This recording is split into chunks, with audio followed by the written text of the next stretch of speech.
Saudações eruditas, sejam todos muito bem-vindos ao canal Eruditos, apresentado pela professora doutora Dajone Meira. Na aula de hoje iremos abordar sobre alguns aspectos acerca do curso de mestrado. O que é o curso de mestrado e como ingressar neste curso do nível superior. Primeiro é importante destacar o que é o mestrado. É um curso de pós-graduação stricto sensu. Então, tem-se aí, nos cursos de pós-graduação stricto sensu, etapas e uma certa hierarquia, digamos assim, de níveis de cursos da pós-graduação stricto sensu. Então, primeiramente, o mestrado, depois vem o doutorado, e depois de encerradas essas etapas de cursos do nível superior da pós-graduação stricto sensu, tem o pós-doutorado, que se destaca com uma especialidade, um aprofundamento de pesquisa, em que já se é um pesquisador com anos de experiência, mais de 5 anos de experiência. Então, se observa que na pós-graduação existe a pós-graduação lato sensu, que são as especializações, e existe a pós-graduação stricto sensu, que é o mestrado e o doutorado. É possível alguém com diploma de graduação fazer o doutorado direto. Sim, é possível, mas essa pessoa tem que ter um currículo com muitos artigos publicados ou livros publicados desde a graduação, uma certa experiência acadêmica, nível de pesquisador que ingressa no doutorado. Então, quem vai fazer doutorado direto faz o processo seletivo e tem que apresentar um currículo com bastante elementos, haja vista que não vai fazer o mestrado, vai pular o mestrado indo direto para o doutorado. Então, tem que ter um currículo com muitas palestras apresentadas, seminários, apresentar artigos, resenhas críticas e até livros, capítulos de livros, pelo menos. Então, fica claro essa distinção. A pós-graduação em stricto sensu tem o mestrado, doutorado e doutorado direto. Para o doutorado direto, requer-se, então, um currículo do candidato, um currículo mais aprofundado, um currículo com mais detalhes de aprofundamento de pesquisa. Com relação ao mestrado, se observa que ele é um curso de pós-graduação stricto sensu, havendo uma duração maior para se realizar esse curso. Comparando com a pós-graduação lato sensu, se observa que na pós-graduação lato sensu, ela pode ser concluída a partir de 6 meses, 1 ano. Na pós-graduação stricto sensu, não. Não há possibilidade, com base nos editais já consultados, a não ser que a regra tenha mudado, mas até o dado momento no que eu observei, não há possibilidade de fazer um mestrado em 6 meses. Então, existe essa distinção entre a pós-graduação lato sensu e a pós-graduação stricto sensu, em que a duração do curso é maior na pós-graduação stricto sensu. O mestrado é um curso de nível superior de pós-graduação. O curso tem nota CAPES, tem nota da Coordenação de Aperfeiçoamento de Pessoal de Nível Superior.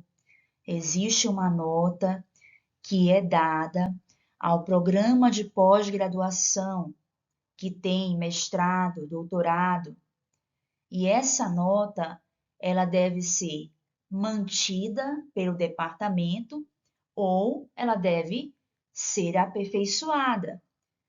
Se a nota é 5, ela pode ser aperfeiçoada no próximo ano ou naquele mesmo ano, de acordo com os critérios dessa pontuação, e assim se alcançar a nota 6, podendo alcançar a nota 7.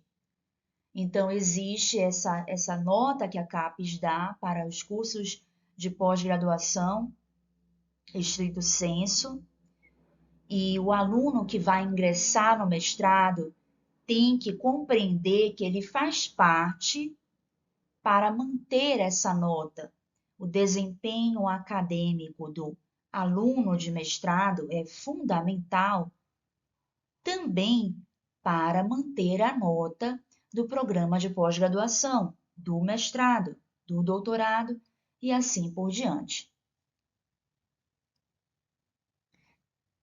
Então, é importante que o candidato observe no edital e consulte o website da instituição de ensino superior, da IES, consulte para ver qual é a nota do curso, em que nota está atualmente, pois é muito importante também para o seu currículo enquanto candidato, enquanto pessoa que potencialmente será um aluno de mestrado, é muito bom realizar um mestrado que tenha uma nota boa.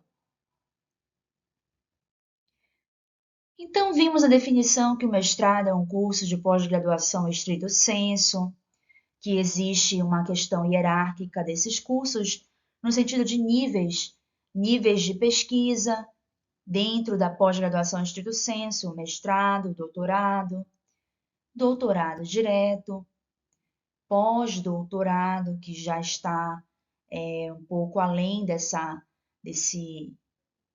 viés do curso de pós-graduação estrito sensu. Vimos que o mestrado é um curso de nível superior da pós-graduação e que tem uma nota CAPES. O mestrado é um curso de grande responsabilidade, com dedicação na pesquisa, escrita acadêmica, aulas presenciais e online, palestras, seminários e atividades de grupo de pesquisa, bem como outras atividades acadêmicas. Então, é importante o candidato fazer um planejamento com relação às suas escolhas. Se ele decide realizar o mestrado, ele precisa entender que vai demandar um tempo dele, que vai ser necessário ele participar com afinco de muitas atividades acadêmicas do mestrado.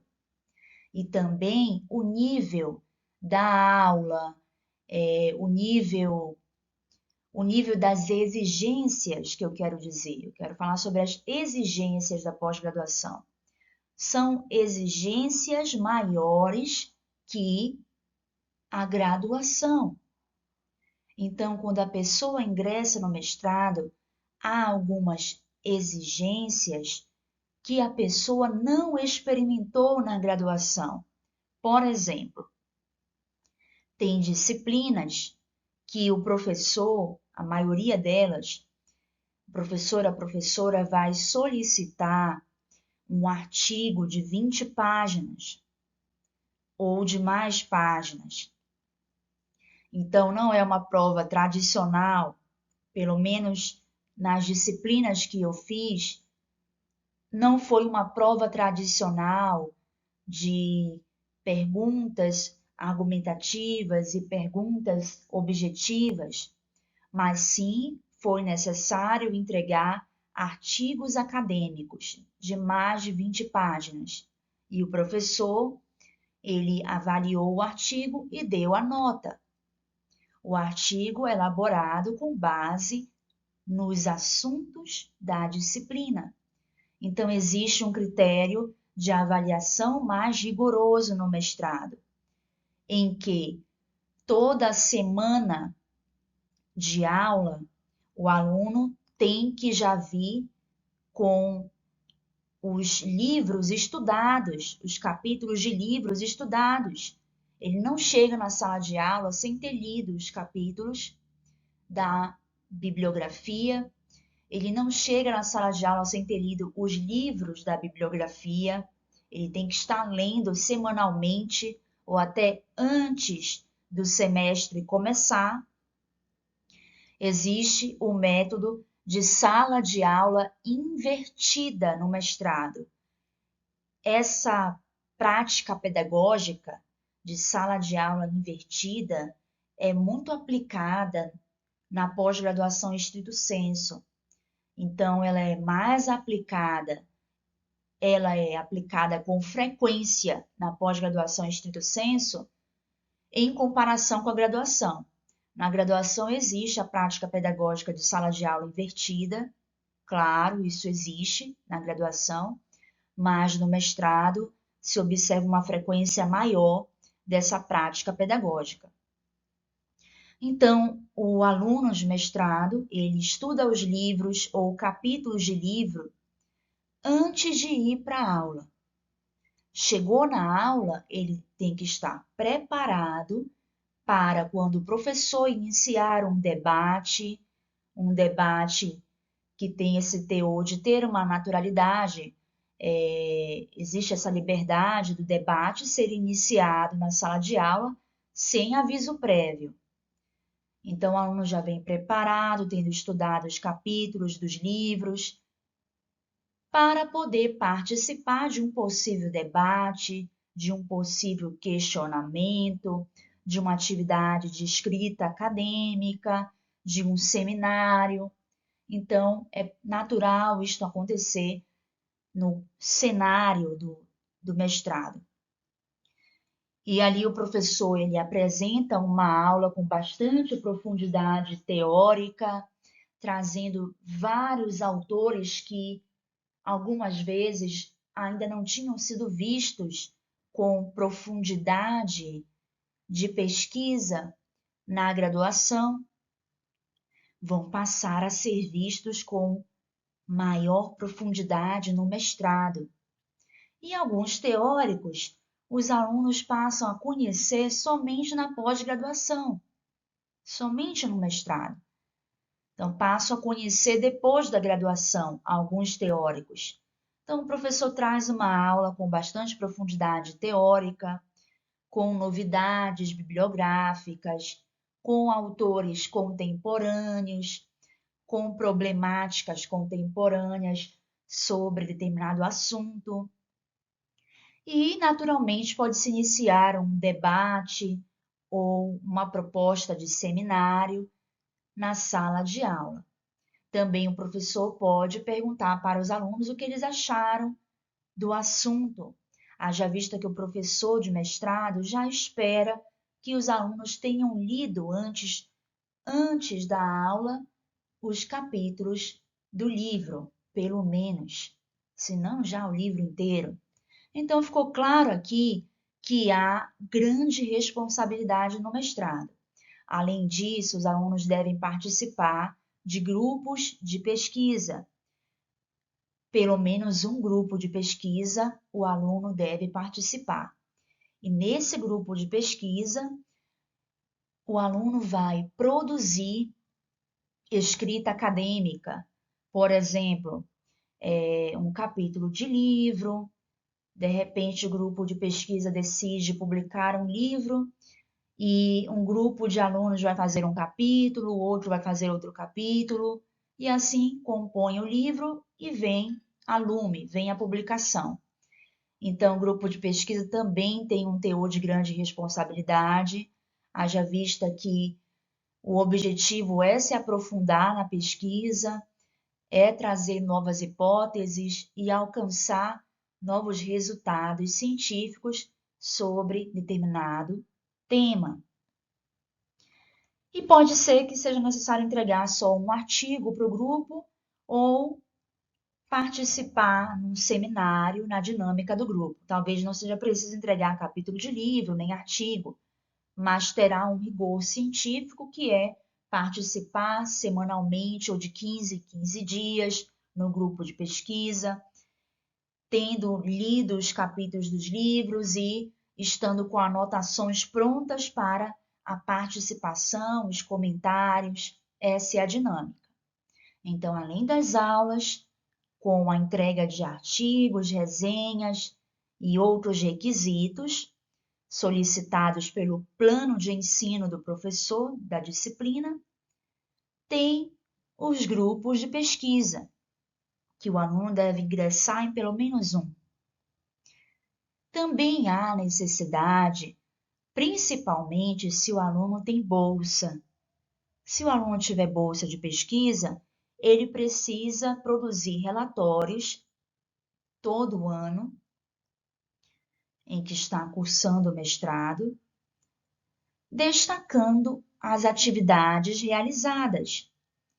Então, quem tem bolsa tem que participar de eventos científicos, ir lá no evento, assistir o evento e apresentar um artigo, apresentar uma pesquisa e assim receber o seu certificado de participação como palestrante, como seminarista e assim por diante.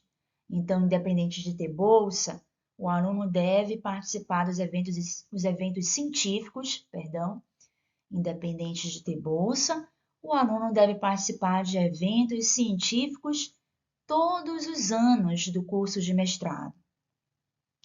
Haja vista que é necessário produzir academicamente. Outra questão são os seminários também, são opções de eventos científicos, e há os seminários que são realizados dentro do próprio departamento e nas salas de aula. Há outras atividades acadêmicas, por exemplo, o aluno pode se tornar secretário do grupo de pesquisa, o aluno pode fazer parte de alguma gestão, representar outros alunos no mestrado, então há outras atividades acadêmicas. O mestrado concede o título de mestre ao estudante que cursou este curso e foi aprovado no exame de qualificação e banca de defesa de dissertação. Chegou-se num ponto muito importante com relação ao curso de mestrado. Não sei se já mudaram as regras, mas com base no que eu vivenciei, pois fiz o mestrado em Ciências da Religião numa universidade pública, assim que eram as regras. Provavelmente elas continuam as mesmas. Por isso que é necessário que você se atente para o edital e requisitos do departamento da instituição de ensino superior que você vai fazer o mestrado. Leia o edital atentamente e leia os requisitos do departamento em que você pretende cursar o mestrado. Então, a questão é, o mestrado ele concede o título de mestre ao estudante que conclui o curso e é aprovado no exame de qualificação e na banca de defesa da dissertação do mestrado. Como é que acontece isso? Como é que é essa duração de curso? Como acontece essa dinâmica? Então, primeiramente, o candidato ele faz o processo seletivo. O processo seletivo dura a espera para saber o resultado aproximadamente 1 mês e meio ou 2 meses que o candidato fica esperando o resultado das etapas progressivamente. Então, tem todo um envolvimento no processo seletivo, no sentido de ficar aguardando o resultado de cada etapa. Tem que ter paciência, tem que ter tranquilidade para aguardar os resultados de cada etapa. Por demorar 1 mês e meio, 2, isso pode causar aí uma expectativa muito grande no candidato, mas ele tem que pensar que há muita universidade no país, não precisa ficar tão preocupado assim, tem muita opção de mestrado nesse país de extensão continental, então não crie pânico, né? Não criemos pânico. Fique tranquilo diante dessas etapas do processo seletivo. Nós vamos conversar um pouco sobre isso ainda nessa aula, que de certo modo eu estou explicando com base na leitura de editais, com base em observação também. Então, o processo seletivo, ele é um processo seletivo rigoroso, é um fato, mas é necessário que o candidato tenha tranquilidade para entender a dinâmica do processo seletivo. Tem a questão da inscrição. Então, antes de se inscrever, analise a nota do mestrado no departamento. Antes de se inscrever, observe o edital atentamente. Observe se você vai ter realmente tempo de fazer esse curso, porque é um curso de grande responsabilidade. Analise o edital e veja que é necessário que você faça um projeto de pesquisa para poder se inscrever no mestrado, se inscrever no processo seletivo. Tem que fazer o projeto de pesquisa, seguindo todos os critérios do edital, rigorosamente, categoricamente. Se é 9 páginas, faz 9 páginas. Se tem revisão de literatura, coloca a revisão de literatura. Cita autores renomados na revisão de literatura. Cita também os pesquisadores do departamento onde você vai fazer o mestrado, se você estudou de fato as obras desses pesquisadores. Se você de fato estudou as obras deles, faz sentido você citar na revisão de literatura um pouco com relação a esse levantamento bibliográfico do seu projeto de pesquisa. Então, para se inscrever no processo seletivo, tem que fazer o projeto de pesquisa. Se inscreveu no processo seletivo, enviou os documentos, o seu diploma de graduação, o seu certificado de ensino médio, se foi solicitado, enviou o seu projeto de pesquisa, escolheu a linha de pesquisa que está buscando realizar. Agora tem que se preparar para as provas escritas e também para a futura entrevista, se, primeiramente, a sua inscrição foi deferida e, em segundo lugar, se o candidato passou nas provas escritas. Se ele passou nas provas escritas, vem então a etapa da entrevista com a banca. Então, tem todas essas etapas. Depois que a pessoa é aprovada no processo seletivo, ela realiza a matrícula no departamento, começa-se então o seu curso de mestrado. Maravilha, muito bom. Você vai começar a estudar o seu mestrado, vai ser uma experiência, espero que muito boa. Afinal, você vai alcançar maior aprendizado, e isso sempre é bom para o ser humano. E então, quando você estiver fazendo o seu mestrado, você vai ter que apresentar-se e apresentar o seu trabalho, parte do seu trabalho, para a banca do exame de qualificação. Esse momento é um momento que dá um friozinho na barriga, é um momento sério também, porque já é como se fosse a banca de fato, só que é o exame de qualificação. Então, o aluno tem que conversar com o orientador. O que eu tenho que apresentar na banca, caro orientador? Ah, tá bom, só o projeto de pesquisa. ou um capítulo. Ou então, eu gostaria que você apresentasse na banca mais de 100 páginas do seu trabalho. O seu orientador vai lhe instruir qual material você precisa apresentar para o exame de qualificação. E também há os requisitos do departamento que você está realizando o mestrado. Tem que ler lá o manual do aluno, os requisitos. Preparou o seu trabalho, o andamento da sua pesquisa, fez 100 páginas, escreveu 100 páginas de trabalho autoral, com análise de revisão de literatura, de teóricos renomados, fez toda a tessitura do texto cientificamente falando, realizou o texto acadêmico, preparou 100 páginas, isso é só um exemplo, tá? O seu orientador que vai dizer quantas páginas você tem que apresentar para o exame de qualificação, no diálogo entre você e o seu orientador.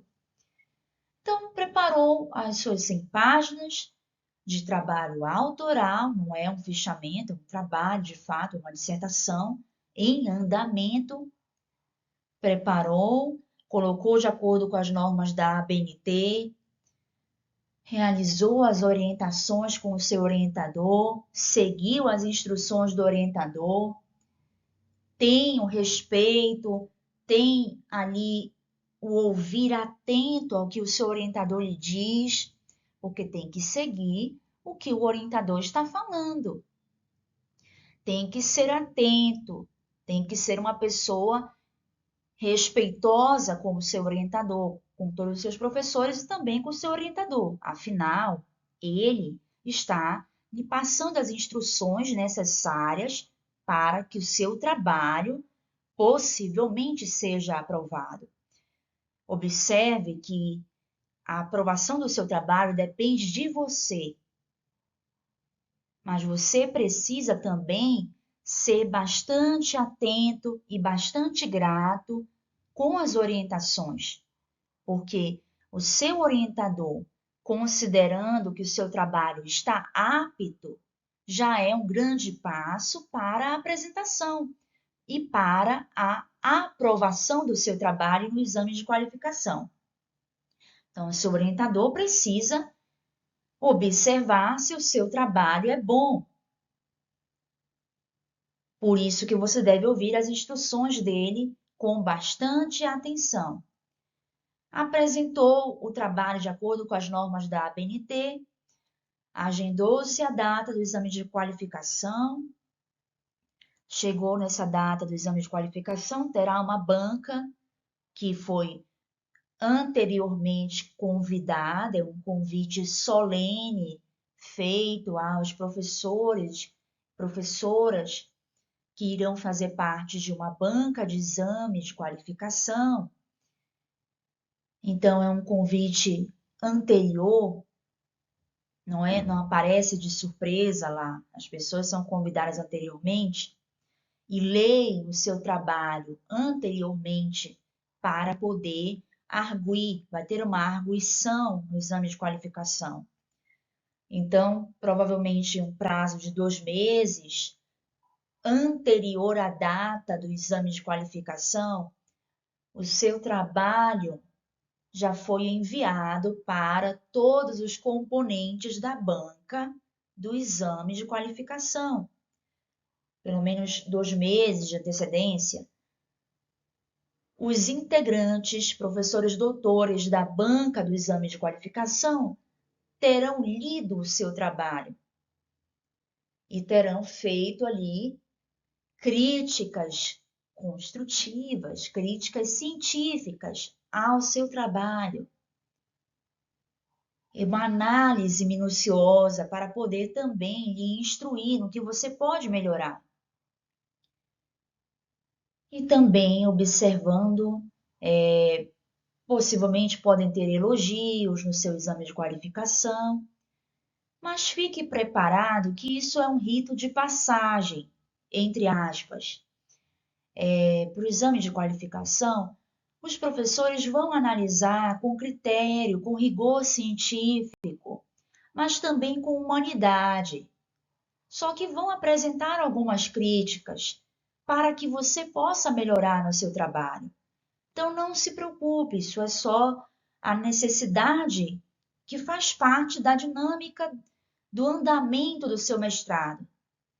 É claro que, infelizmente, há situações que pessoas não fizeram um bom trabalho e, infelizmente, são reprovados no exame de qualificação. É possível que deem uma nova chance para essa pessoa e aí ela vai se esforçar mais. Mas, geralmente, acontecem críticas construtivas com um rigor científico, porém humano, para que a pessoa aperfeiçoe algumas coisas do trabalho e assim cresça no trabalho. Isso é natural. Então, tenho primeiramente o exame de qualificação. O seu orientador ele vai lhe instruir sobre o exame de qualificação. Vai correr tudo bem se você seguir as orientações e fazer a sua parte, escrever o seu trabalho, ser uma pessoa que vai nas orientações, vai correr tudo bem. Apenas estou explicando que tem algumas críticas construtivas. Isso faz parte. Depois que você terminou o seu exame de qualificação, agradeça a todas as pessoas da banca, procure ali entender a necessidade que você, enquanto pesquisador iniciante no mestrado, tem de reconhecer o trabalho dos orientadores, dos professores doutores, para aprender com eles e assim também você crescer na sua trajetória acadêmica, se inspirando positivamente no trabalho inspirador dos pesquisadores à sua volta. Então, seguiu o caminho, terminou o exame de qualificação, foi aprovado, depois tem ainda algumas atividades acadêmicas para cumprir. Se você já fez as disciplinas do mestrado, elas geralmente são feitas no primeiro semestre do mestrado e no segundo semestre do mestrado. Então, geralmente são mais de 3 disciplinas, 6 disciplinas para o mestrado. Geralmente, isso não é uma regra fixa, pode ser que seja menos disciplinas. Mas geralmente são 6 disciplinas que você deve cumprir em 2 semestres. Cumpriu as disciplinas, fez o exame de qualificação no terceiro semestre do mestrado. Agora vai seguir com a escrita acadêmica, vai seguir escrevendo a sua dissertação, de acordo com as instruções recebidas também no dia do exame de qualificação. Segue com a escrita da sua dissertação, depois do exame de qualificação. Segue participando de eventos científicos, falando um pouco sobre a sua pesquisa, publicando artigos e participando de pelo menos um grupo de pesquisa para cumprir as atividades acadêmicas do mestrado. Depois de concluir a sua dissertação e o seu orientador conversar com você e dizer: está muito bom, já está um trabalho apto para uma banca final, ótimo, chegou o momento de ir para a banca final. A banca de defesa da sua dissertação. Isso é um momento muito especial, muito importante para quem está estudando mestrado. É um momento de muita alegria. Ser aprovado no mestrado, ser aprovado no exame de qualificação também, em todas as disciplinas, e chegar nesse momento da banca final. Já é um momento que traz muita alegria para o estudante de mestrado. De olhar para tudo que ele já passou, tudo que ele já estudou, tudo que ele já alcançou na sua pesquisa. Então, isso traz alegria e também esse viés de emoção de tudo que você já alcançou na sua trajetória de estudos no mestrado.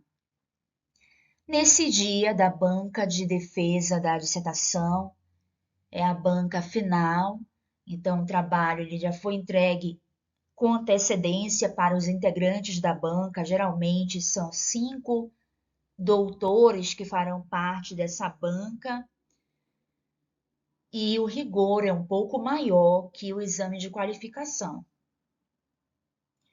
Nessa data, o aluno vai ouvir os doutores, os professores doutores, ressaltarem o que acharam da sua dissertação, quais os pontos que foram muito importantes, quais os pontos da sua dissertação que eles consideraram, de certo modo, críticos, que precisam ser aperfeiçoados, vão lhe perguntar o que significa tal coisa, algo no texto chamou a atenção do professor e ele vai perguntar: o que você quis dizer com essa explicação? Explique um pouco mais sobre isso. Por que que você faz essa distinção entre esse autor e este outro autor? Como você chegou a esse resultado científico? Então, os professores, na banca final, estão muito interessados em aprender também com você, assim como tecerem ali os seus comentários, as suas avaliações científicas diante do seu trabalho. E aí, depois que eles apresentarem as considerações, os pontos importantes e os pontos críticos também, os elogios, podem existir elogios, se não acontecer elogios, isso também não é algo que deva se preocupar, mas geralmente acontece em alguns momentos de elogios ao seu trabalho. E depois disso vem o seu momento de arguição. Então, geralmente é dado o momento de arguição na banca final para o mestrando. E nesse momento você precisa estar muito preparado para apresentar as questões principais do seu trabalho, e não há ninguém melhor do que você para falar sobre o seu trabalho. E ali naquele momento, arrase, aproveite aquele momento para falar sobre a sua pesquisa no que seja fundamental. Não dá para se estender muito no tempo, tem um tempo restrito, limitado para a apresentação da sua arguição, mas procure dar o seu melhor e falar sobre os pontos mais importantes da sua pesquisa. Primeiramente, agradeça ao seu orientador, agradeça à banca, agradeça ao departamento. Não precisa também ter muita demora nos agradecimentos, mas é sempre importante agradecer às pessoas ali presentes e ao seu orientador. Agradecimentos coerentes é importante. E então siga com a sua arguição, apresentando sobre a sua dissertação, responda as perguntas que os professores fizeram, responda as perguntas com clareza, com precisão, com humildade e siga a sua apresentação com tranquilidade e humildade. Se alguém, de repente, falou um ponto crítico do seu trabalho, é importante que você também responda com humildade o questionamento que, no seu ponto de vista, foi um pouco crítico, mas é importante seguir a sua arguição com bastante serenidade. Depois, terminou a arguição, o candidato, no caso, não é mais um candidato, é um mestrando, é um estudante de mestrado, é convidado a sair da sala por um tempo. A sala é então fechada e só fica lá dentro da sala o orientador, que é o presidente da banca final da dissertação do seu mestrado, e só fica dentro da sala os professores e doutores que fazem parte da banca final da dissertação do seu mestrado. Você é convidado a sair por um tempo e as pessoas, os ouvintes que foram para essa data de defesa também precisam sair, também são convidadas a sair. Passa-se um tempo lá e o presidente da banca e os professores vão decidir, votar, chegar a um consenso, chegar a uma decisão final, se você será aprovado ou não. Esse momento também traz um friozinho na barriga. Então, quem crê em Deus, ora bastante, pede bastante a ajuda de Deus para que dê tudo certo desde o início até a banca final e depois de tudo, continua ainda orando a Deus. É um momento que traz um pouco de emoção, afinal, você precisa aguardar um julgamento da banca e ali a pessoa fica com expectativas, mas se você fez um bom trabalho, se seguiu as orientações, se foi uma pessoa com responsabilidade, fique tranquilo que vai dar tudo certo. Como eu creio em Deus, é se Deus quiser, dá tudo certo. Amém. E assim se segue a dinâmica da banca final. Depois de um tempo, você é convidado a adentrar a sala novamente. E recomendo aí a serenidade, a tranquilidade.